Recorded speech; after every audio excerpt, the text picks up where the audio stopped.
A gente vai falar agora com o pai do teto de gastos, que Lula já avisou que vai cair, que foi furadíssimo, né?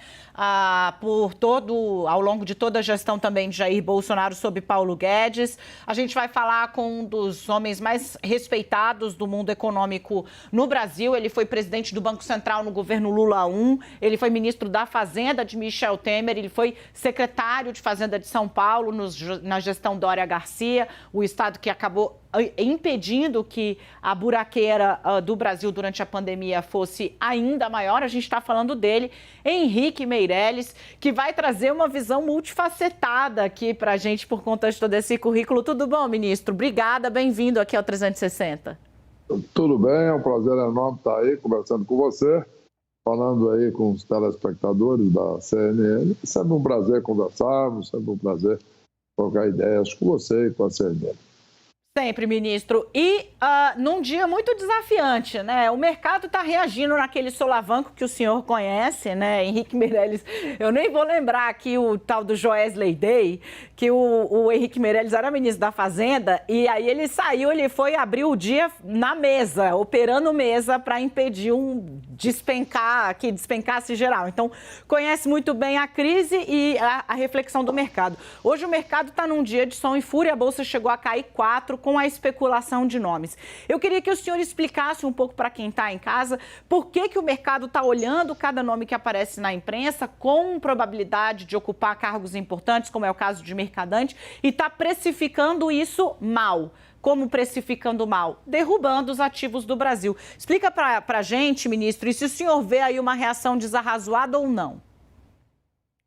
Olha, o mercado não tem reações emocionais, né? Nós temos gestores de fundos, principalmente, gente que administra recursos de terceiros. Então, tem lá, vamos supor, imagina um fundo de investimentos que tem lá milhares de investidores, você é um gestor que administra esses recursos, né? Então, você tem a obrigação, né, profissional de antecipar os acontecimentos, porque você é um investidor, né? Você pega os recursos daqueles que investem no seu fundo e aplica em ações, aplica em títulos de renda fixa, aplica em outros tipos de instrumentos do mercado financeiro. E, portanto, você tem que prever o que vai acontecer com a atividade econômica para saber qual será a evolução disso no mercado financeiro. Resumo, o mercado ele antecipa o que ele vê como um resultado aí do próximo ano ou além, e, em cima disso, ele toma uma decisão que afeta o preço instantaneamente. Na medida que uma série de investidores tomam a mesma direção, isso afeta o preço instantaneamente.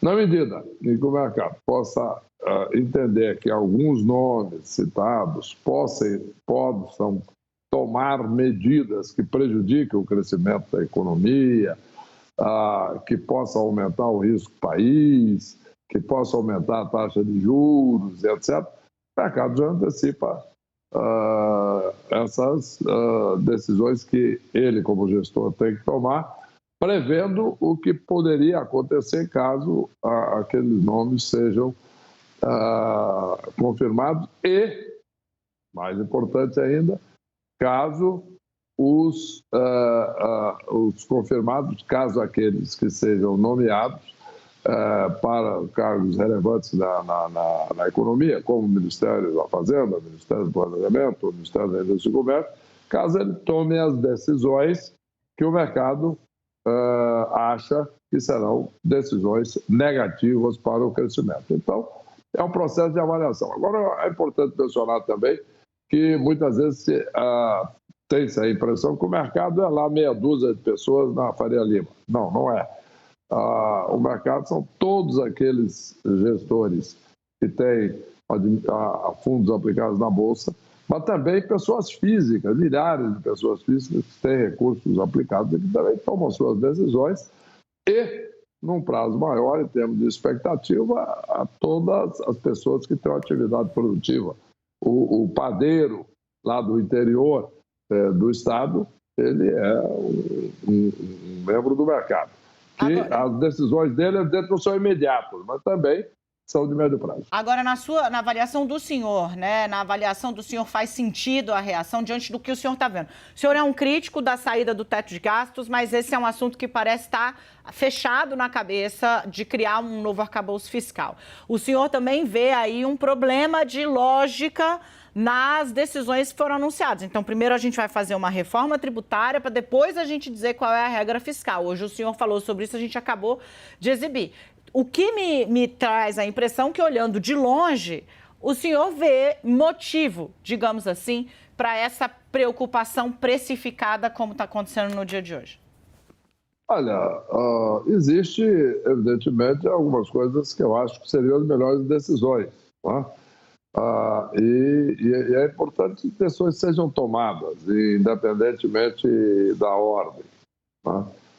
Em primeiro lugar, evidentemente, tem uma decisão que já foi tomada, que é a PEC, exatamente o valor das despesas, e tem uma decisão que ainda não foi tomada. Isso é muito importante enfatizar, que é exatamente o que, quando fizemos isso em São Paulo, chamamos de reforma administrativa.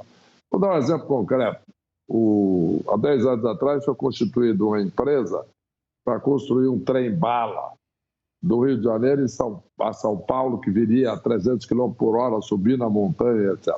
Evidentemente que isso se revelou inviável, só que a empresa continua existindo, com orçamento, com pessoal, com despesa, etc., apesar de não ter mais função. Então, existe um grande número de despesas assim. Eu acho que essas despesas precisam ser cortadas exatamente para equilibrar o orçamento. Aí, evidentemente, na medida que isso fosse anunciada, a reação do mercado seria outra. Aumentar as despesas é uma coisa. Se, ao mesmo tempo, você corta as despesas, é outra coisa. Uma outra questão é essa questão de reforma tributária. A pergunta que eu sempre faço é: qual reforma está se falando? Uma coisa é a reforma que está protocolada no Congresso, etc., feita aí, inclusive pelo Instituto de Cidadania Fiscal de São Paulo, Bernardo Api, e depois o substitutivo, subscrito por todos os estados brasileiros de unanimidade, que simplifica o sistema tributário brasileiro, tornando a economia mais produtiva. Outra coisa é uma reforma tributária, que na verdade não chega a ser uma reforma, é meramente um aumento de alíquota para tributar pessoas de renda maior, ou empresas, ou mesmo tributar dividendos. Resumo, uma preocupação mais de redistribuição de renda do que realmente é a reforma tributária. Então, nós precisamos ver exatamente como é que vai se esclarecer tudo isso, e aí o mercado vai tomar suas decisões. A gente vai ter papo de gente grande agora aqui, porque chega o Sérgio Vale, nosso comentarista de economia, economista ele também, para conversar com o Henrique Meirelles. Está aqui conosco, Sérgio, o entrevistado é seu. Boa tarde, ministro. Prazer falar com o senhor aqui. Na verdade, eu queria explorar um pouquinho mais essa questão da PEC da transição, na verdade, as consequências fiscais que a gente vai ter para o próximo ano. Quer dizer, a gente tinha uma ideia de uma PEC da transição alguns meses atrás de 80 a 100 bilhões de reais. De repente, a gente está saindo com a PEC da transição agora na casa de 200 bilhões de reais. O sinal fiscal que está sendo emitido pelo governo é bastante negativo, é bastante ruim.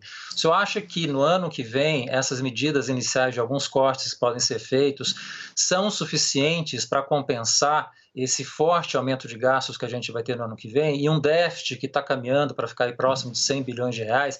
Quer dizer, a gente vai precisar talvez de medidas muito mais concretas de corte de gastos ou medidas fiscais muito mais efetivas do que a gente está vendo nesse momento, do que o governo, na verdade, está sinalizando? Não há dúvida, você tem toda a razão. O corte de gastos tem que ser um corte de gastos substancial. Ele tem, em tese, idealmente, deveria chegar ao valor da PEC, ao valor que está se aumentando de gastos. Não só a PEC, que aumenta em 145 bilhões, depois tem mais 23 bilhões, depois tem outra, etc. Em resumo, o corte de gastos, na realidade, deveria ser, digamos, de volume suficiente para compensar todas essas despesas. Existe espaço suficiente para isso. Para você ter uma ideia, nós fizemos uma reforma administrativa no estado de São Paulo, que corresponde a 1/3 aqui da economia brasileira, e é um estado a percentagem de arrecadação do Estado é proporcionalmente menor do que do governo federal, e além de ser uma parte apenas do país, mas aqui em São Paulo nós conseguimos um saldo orçamentário de caixa de 53 bilhões de reais para o ano de 2022. Então é possível, sim, fazer corte de despesas suficientes e também de benefícios tributários, né, tudo junto. Benefícios tributários foram concedidos há mais de 10 anos atrás, que não se justifica mais, etc. As causas daquele benefício já se extinguiram, o benefício continua lá.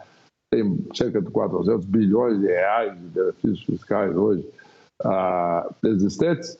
Então, pode-se cortar benefícios fiscais, não precisa nem ser valores próximos disso, mas valores suficientes para, juntamente com o corte de despesas, compensar esse aumento de despesas que está se propondo. Isso é fundamental, isso deveria ser feito no ano de 23. Por quê? Porque isso sim vai equilibrar o orçamento, equilibrar a economia. Caso contrário, nós corremos o risco de, se for simplesmente aumentar a despesa e aumentar um ou outro imposto, que eu acho negativo, inclusive porque a tributação no Brasil já é muito elevada, simplesmente com critério de distributivo, tributar a empresa, o que inclusive prejudica investimentos, etc. Em algum sentido, isso nós podemos ter, aí sim, um desequilíbrio fiscal. O desequilíbrio fiscal já vimos aí durante o período de 2011 até 2016, quando eu assumi o Ministério da Fazenda. Nós estávamos numa recessão já há 2 anos e o país teve uma queda de PIB em 12 meses, de junho de 15 a maio de 16, de 5,2%. Então, nós estamos indo na direção certa para não repetir aquele erro e não repetir o mesmo resultado. Uma recessão daqui a 1 ano e meio, 2. Gente, é isso, Henrique Meirelles dando os caminhos aí, o entendimento dele, a manter um fiscal forte, a garantir que a gente não vai entrar em recessão. Eu quero aqui também agradecer muitíssimo o Sérgio Vale e ao ministro sempre, portas abertas. E o ministro, um ótimo finalzinho de ano para o senhor. Na virada, certamente teremos muito o que falar. Até mais. Até mais. Muito obrigado. Um abraço a vocês. Um abraço a todos aí, os telespectadores. E um excelente fim de ano. A nós, amém.